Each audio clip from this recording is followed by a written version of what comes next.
Why are Republicans in the South Carolina legislature holding up a state hate crimes law? That's the question many constituents and black lawmakers are asking. They say it is time for South Carolina to move on this particular bill. Now, backers of the bill have turned to one of the survivors of one of the most heinous racist shooting attacks in American history. You might recall the number of people who were killed at Mother Emanuel and Dylan Roof, a white supremacist, shot and killed them during a Bible study session. On Wednesday, senators watched a 2-minute video of Polly Sheppard pleading for them to pass the Clementa C. Pinckney Hate Crimes Act.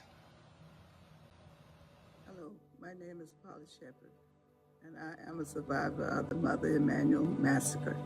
On June 17, 2015, I looked into the eyes of hate when Dylan Roof told me to my face that he would let me live so I could tell the story. So I'm telling you the story now that hate killed your colleague and my former pastor, Rev. Clementa Pinckney. So I'm telling you now that hate murdered 9 members of my church. Hate intentionally selected Mother Emanuel because it is a black church. Hate shocked the nation, and now 8 members of South Carolina Senate are given a safe haven to hate. Every time you look at Senator Pinckney's photograph, you should be reminded that hate killed him. He was one of your colleagues, and hate murdered him. If we had a hate crimes law in South Carolina in 2015, our state should have charged Dylan Roof for killing the Emanuel 9. We should be able to prosecute hate crimes without relying on the federal government. So today, I sadly ask my senators, Brian Adams and Larry Grooms, who represent me in Berkeley County, and Senators Cash, Clymer, Garrett, and Loftus, and Rice, why are you holding up this bill? What is wrong with protecting us from hate crimes? Please remove your objection so this bill can pass today. As a survivor of an infamous crime, I ask the South Carolina Senate to pass a hate crimes bill today. The time has come to do right, because it is right. Thank you.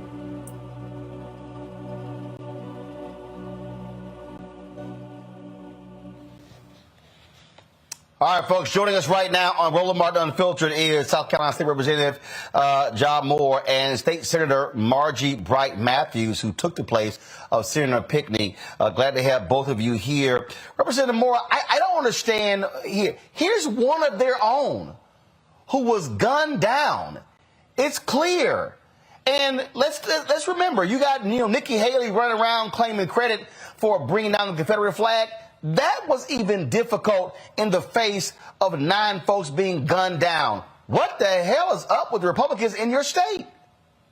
Roland, thank you for having me. And it's actually J.A. Moore. I'm sorry. I don't know what my bad. That's all good, brother. But I don't know what's wrong with him. I spoke with my Senator, Brian Adams, on today and yesterday, pleading with him to do the right thing for righteousness' sake. And unfortunately, we're a state for too long that have been at the back end of a lot of important issues. You know, my sister was murdered in Mother Emanuel. She was teaching Bible study that night. They know that. They don't care. So it's just important that we hold them accountable. You know, Brian came to me and said, "Why did you call me out in a press conference the other day?" I said, "Because you're wrong on this issue. You do the right thing, and I'll praise you on the issue. But right now, you're wrong on an issue, and he has to do better." Look, I mean, it makes no sense to me, again, that we're sitting here, dealing with this particular issue. It makes no sense at all. Senator Bright Matthews, what is it going to take? First of all, what's the holdup? Why are they standing in the way? Hate. Simply hate. They're standing in the way because there's a mandate to do everything to not pass hate crimes. I brought it to the Senate floor. By the way, thank you for having me here. I am the senator that replaced my dear friend, Senator Clementa Pinckney. And this should be a no-brainer as I see it. The reason why they're standing in the way is I think there's a new atmosphere, political atmosphere in this country today. It seems that ever since the Donald Trump era, they have decided that they're going to pursue his mandate and his mission, and they're standing in the way of it. Need I remind you that several years ago, one of their own colleagues, who used to be a solicitor, filed the same exact bill, and it didn't go through the House. But yet now they're standing in the way of the hate crime bill. So you believe, Senator Bright Matthews, that the problem here is that you have Republicans who, frankly, they don't necessarily believe in hate crimes laws? Well, we have the new, far crazy right-wing Republicans that are more like the Marjorie Taylor Greens. And those are the ones that have filed to stop this hate crimes bill from even being discussed on the Senate floor. They've objected to it. And until the leadership says, we're going to, even though you've objected, we're going to bring it to the floor, we don't have a chance. Senator Shane Massey is the leader of the Republican Party, and he vehemently says they don't have an appetite, was what we were told. They don't have an appetite to bring this bill to the floor to be argued. Wow. So walk us through this. Has it passed the House? Is it being held up in the Senate? Has it not moved in either chamber? It passed the House. It came over to the Senate, and then the Senate overwhelmingly passed it out of judiciary. And as soon as it hit the Senate floor, those same radical right Republicans, they immediately objected to the bill. And it has been held up for months since then. Wow. So, Representative Moore, what more are y'all doing? Are you organizing folks to come to the state capitol? Are there white constituents in these folks' districts who believe this bill should become law? Definitely. I mean, we're doing all of the above. There's going to be a lot of phone calls made over the weekend to those 8 senators. I will be definitely making personal phone calls to both Bryan Adams and Larry Grooms. And again, Bryan is my state senator. It's appalling to me. And one of the reasons that Bryan gave me for not passing this legislation, he feels that, or the reason he gave, is that it's going to negatively affect African Americans and minorities and poor folks if this bill passes, which is just not true. It's just another way to not do the right thing. But we're going to hold them accountable. They're trying to tire us out and do all of these crazy tactics, but we're no ways tired. Roland and Senator Bright Matthews knows as well that we're strong fighting people in the state of South Carolina and across this country. So we're asking all of our constituencies, not just here in South Carolina, but across this country, to make their voices heard. We have to do it. We can't be the last state in this union after my sister and 8 other souls were murdered because of hate. It's just ridiculous for me. I just cannot believe it. It disgusts me, but we're going to fight like hell to make sure we change it. Well, look, please keep us abreast of what happens there. So much certainly needs to be done. And yeah, you're absolutely right, Senator Bright Matthews. We're seeing this all across the country, how Republicans are leading, how they are choosing to, frankly, not give a damn about civil rights and things along those lines. And this is what this party is all about today. That's right. All right. I want to thank both of you. Keep up the good fight. Thank you very much. Thank you so much for having us, Roland. Bye-bye. Thank you very much. I want to bring in my panel right now, of course, to join us for today's conversation. First and foremost, Dr. Larry Walker, Assistant Professor, University of Central Florida, Reese Colbert, Black Women Views, Dr. Greg Carr, Department of Afro-American Studies at Howard University. Glad to have all three of you here. Look, Larry, you're dealing with this in Florida, where you have these Republicans who do what they do, and you are seeing an emboldened white supremacist vision in the the Republican Party that was there as a result of Donald Trump being president. And so that's what we're seeing right now. We're seeing how they lead. And I keep telling people what these people want to do if they are in power has nothing to do with respecting the rights of African Americans. No, it doesn't, Roland. And, it is just what we're seeing we've seen since the beginning of, the Trump administration in terms of issues related to race. It's a full on attack in terms of issues that, impact African Americans. And, it's great to hear that, state leaders in the state are pushing back on this issue. But, we're in this for the long haul. I mean, South Carolina's they may end up being the last state to pass a hate crime bill at the state level, the way things are going. And those 8, senators that are opposing the bill, it sounds like from the state rep that the rationale makes no absolute sense. And it doesn't make any sense, whatever the rationale may be, whatever they believe. The bottom line is that this should pass. Earlier, this is one of their colleagues. So it is unconscionable to think that they would not want to pass this bill. But once again, this is consistent with what we've seen, and particularly the last, year and a half, 2 years, in terms of the major pushback on anything that relates to race issues.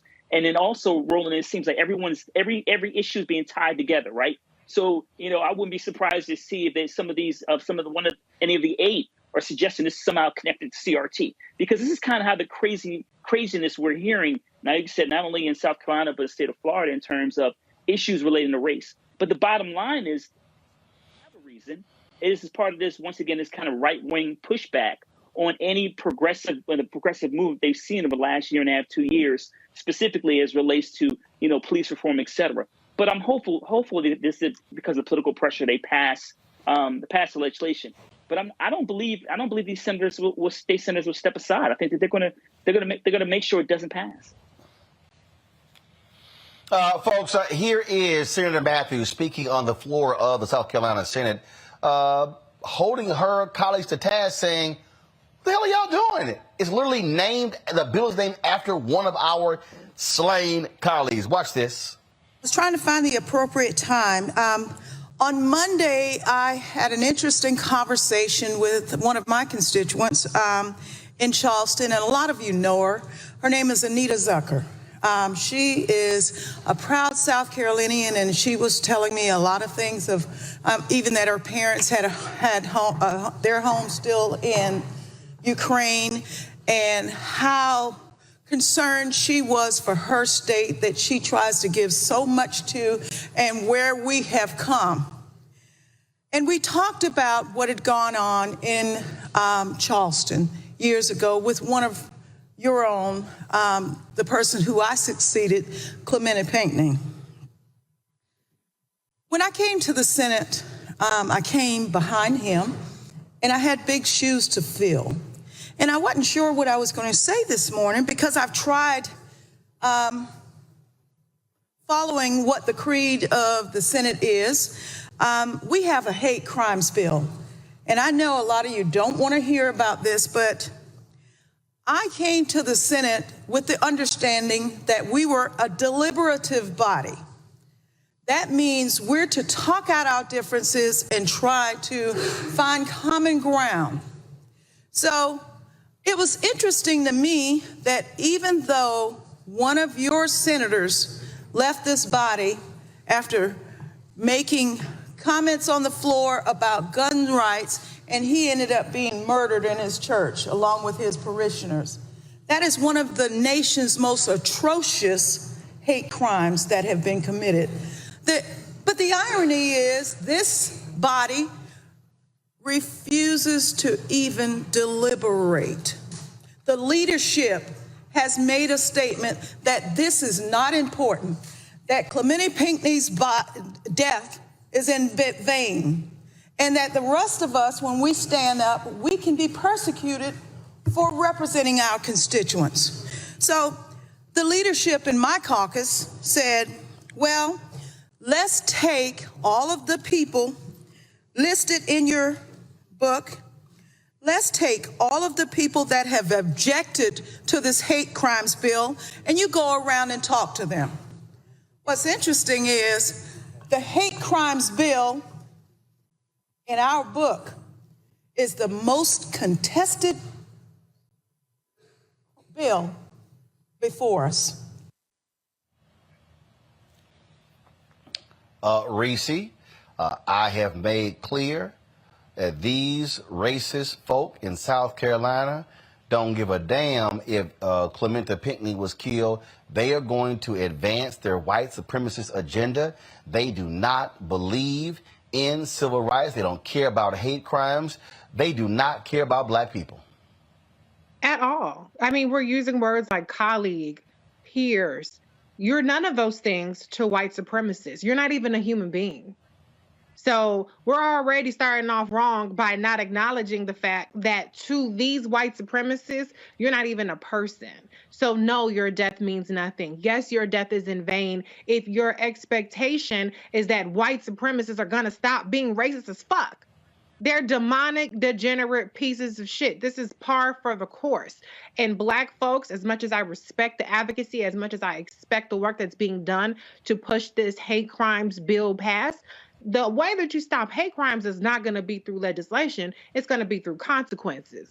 That's how you're going to stop it. So we cannot appeal to white supremacists to see the humanity, to see the dignity in black people in our existence and our right to actually live freely without being terrorized by racists.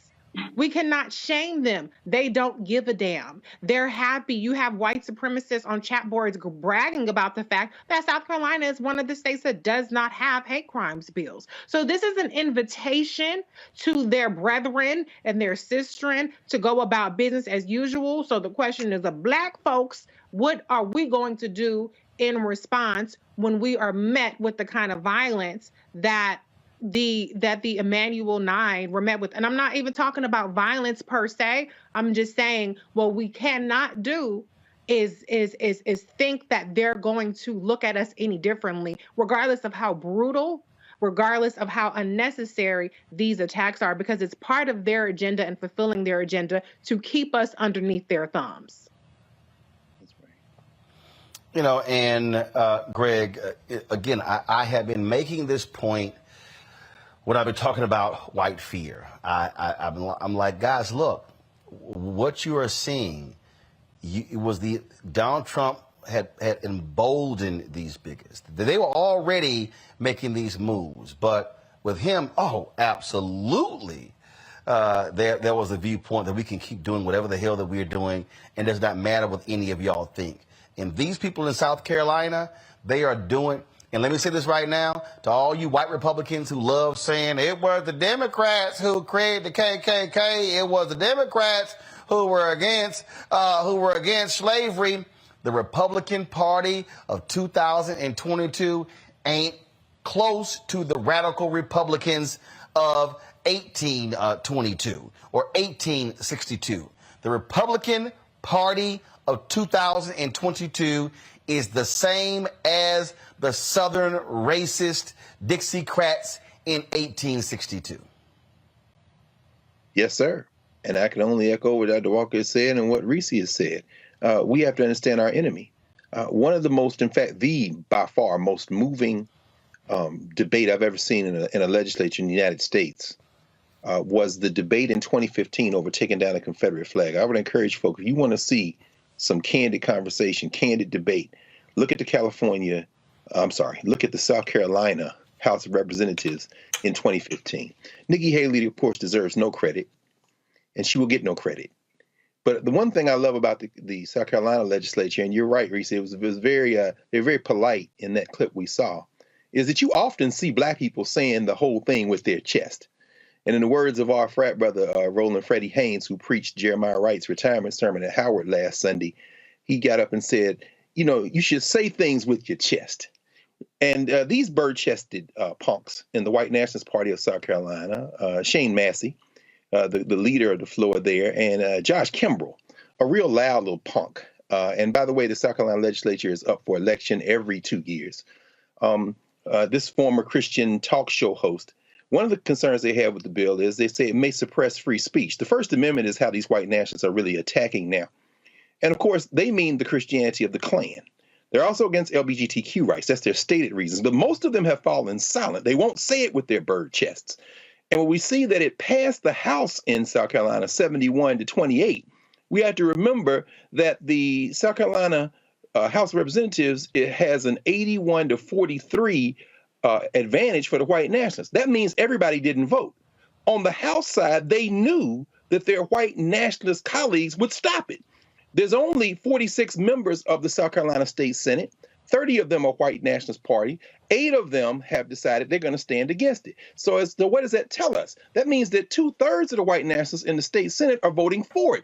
And guess who else is for it? I read somewhere the sheriff of Richland County in South Carolina said, I wish I had this enhancement because we were chasing these white boys who were texting each other, said, let's go kill some Mexicans. And they set up 17 robberies over the better part of a month. The Chamber of Commerce in South Carolina supports it. They say this is going to be bad for business. But these white nationalists know we can vote for it because we know we have a fail-safe in the Senate. What happens in South Carolina is a microcosm for what happens in this country. These people cannot be negotiated with. You're speaking a language they don't understand. Speak like Clementa Pinckney spoke on the floor of the legislature when he was alive. Speak like some of those South Carolina legislators speak when they get ready to really say it with their chests.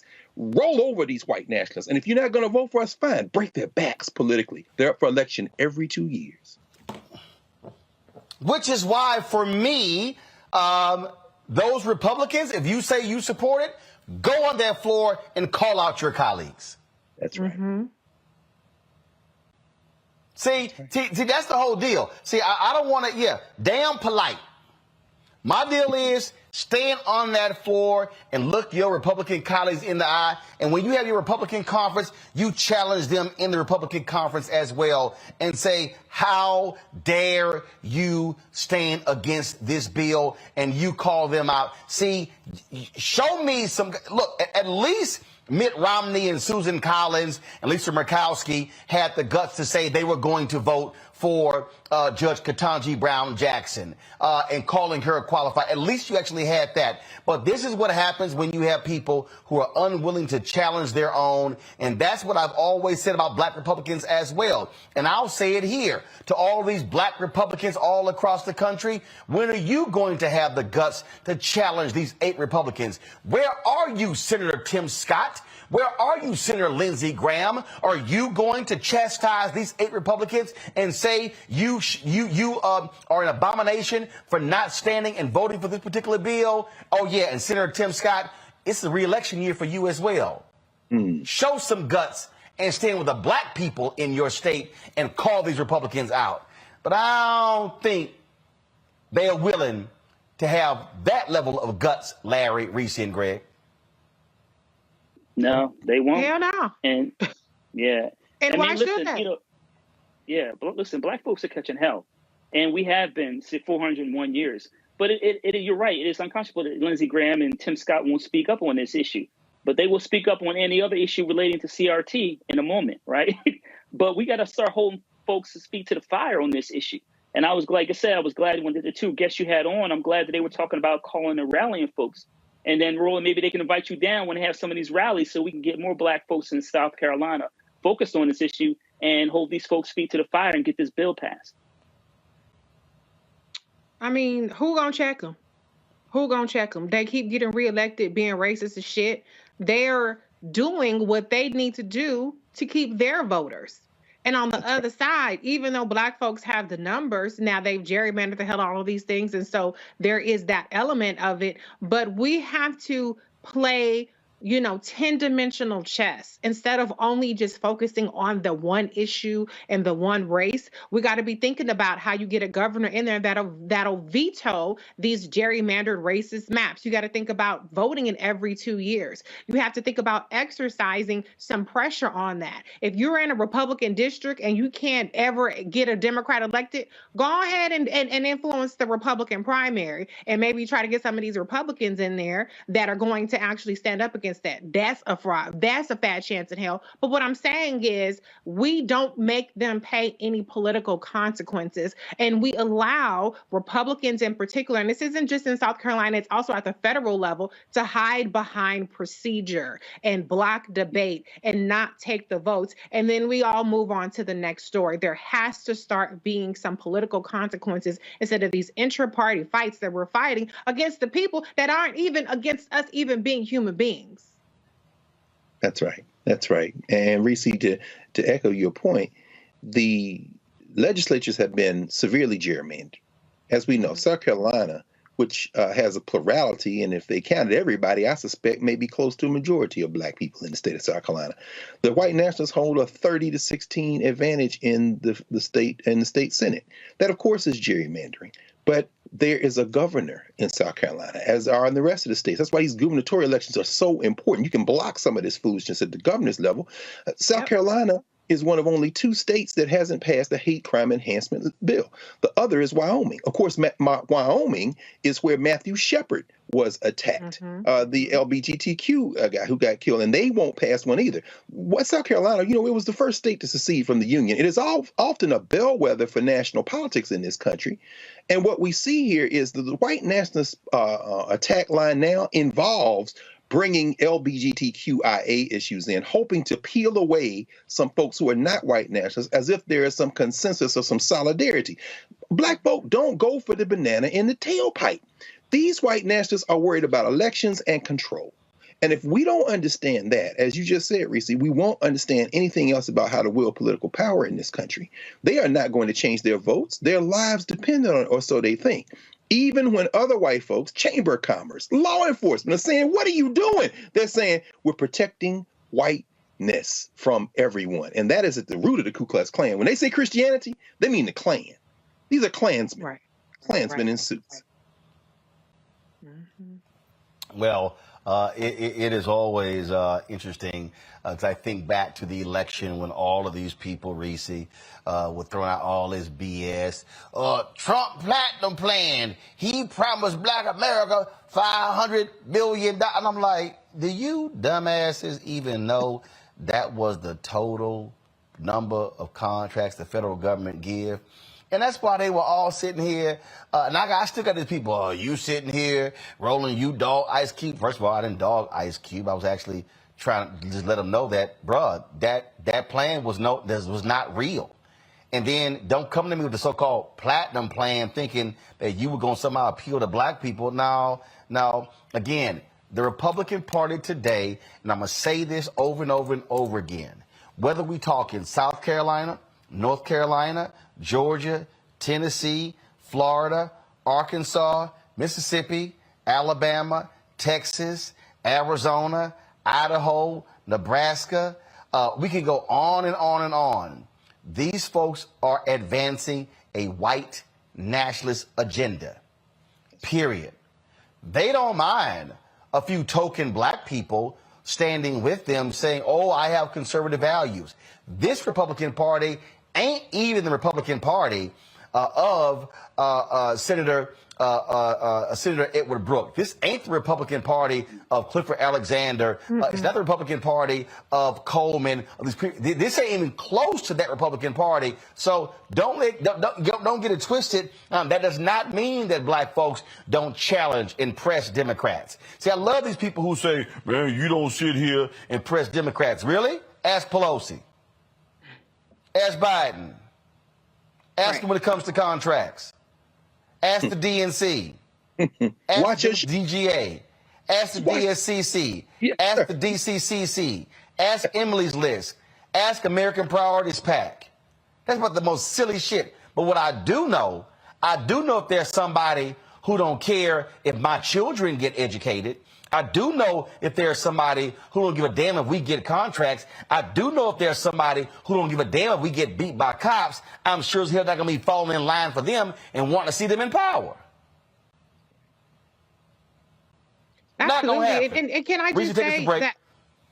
Yeah, and here's the thing too. You know, it goes back to what Dr. Carr was saying, the banana and tailpipe. What you have to hand it to Republicans is they're good at messaging, and their messaging is often misdirection, because we're not talking about hypothetical assaults on Black people from the Republican Party. This is actually enshrined into law, with Ron DeSantis, for instance, going after Black people with laser precision and wiping away 2 Black districts, and he dares anybody to do a damn thing about it. If you want to talk about Trump, he paraded Black people, the 2 or 3 Black people that he granted clemency to, and they were at every convention, everything, front row center. Look, Blackies, this is what I've given you. And yet you have Biden, who just commuted 75 sentences and pardoned 3 people. I wrote an article about it, couldn't find a picture of anybody to even include in the article. And so you got to tip your hat to Republicans, because they win the messaging war. And when we're in a society that's all chasing memes, chasing clickbait, chasing instant information, whether it's accurate or not,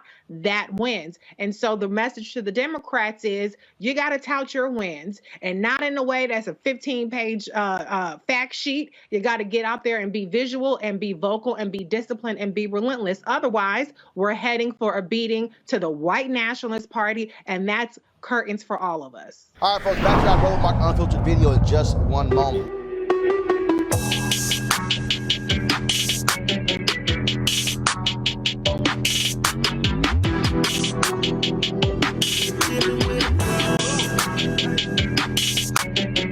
Hey fam, Patrol Grooming is a Black-owned men's grooming company that delivers on this promise every day to men everywhere. Everything we do, every product we make, is designed to help you to present your best self. It's a promise they've kept since 1991, when they first introduced the Bump Patrol brand, the #1 men's product for a smooth, bump-free shave and silky skin. Millions of customers count on their exceptional skincare products, which can be found at more than 30,000 retail stores in more than 50 countries around the world. Now you can have exceptional beard and skincare products that are as unique as you. Fellas, as we prepare to head back out into the world as COVID restrictions are being lifted, it's time to get our groove back. You can visit patrolgrooming.com to order a Patrol Grooming box, and do this. Use the discount code #Roland30. That's #ROLAND30 for a 30% discount at the checkout. We appreciate Patrol Grooming being a partner with us here at Roland Martin Unfiltered and the Black Star Network. Folks, Black Star Network is here. I'm real revolutionary right now. Support this man, Black Media. He makes sure that our stories are told. Thank you for being the voice of Black America, Roland. Stay Black. I love y'all. All momentum we have now, we have to keep this going. The video looks phenomenal. See, this difference between Black Star Network and Black-owned media and something like CNN. You can't be Black-owned media and be scared. It's time to be smart. Bring your eyeballs home. You dig?